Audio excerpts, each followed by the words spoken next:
રાજ્યના અનેક વિસ્તારમાં અતિ ભારે વરસાદ થશે. હવામાન નિષ્ણાત અંબાલાલ પટેલે આ આગાહી કરી છે. રાજ્યના મોટાભાગના જિલ્લામાં વરસાદની આગાહી છે. પૂર્વ ગુજરાતના જિલ્લામાં ભારેથી અતિ ભારે વરસાદની આગાહી છે. 30 મેથી ગુજરાતના હવામાનમાં પલટો આવશે. અમદાવાદમાં પણ વરસાદની શક્યતાઓ છે. 25 મેથી 7 જૂન સુધી રોહિણી નક્ષત્ર રહેશે.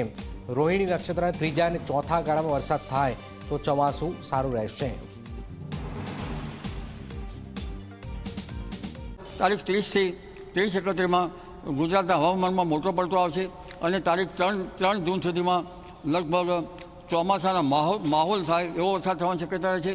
જેમાં ખાસ કરીને પૂર્વ ગુજરાતના ભાગો, પંચમહાલના ભાગો, દાહોદના ભાગો, લીમખેડાના ભાગો અને આ ભાગોમાં ભારે વરસાદ થશે. ક્યારેક ત્યાંથી 2.5 ઇંચ કે તેથી વધુ વરસાદ થવાની શક્યતા રહે છે.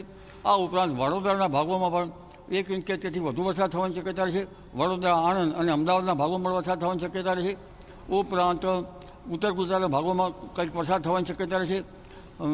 હળવો સાબરકાંઠાના ભાગોમાં કંઈક હળવો વરસાદ થવાની શક્યતા રહે છે. અરવલ્લીના ભાગોમાં વરસાદ થવાની શક્યતા રહે છે.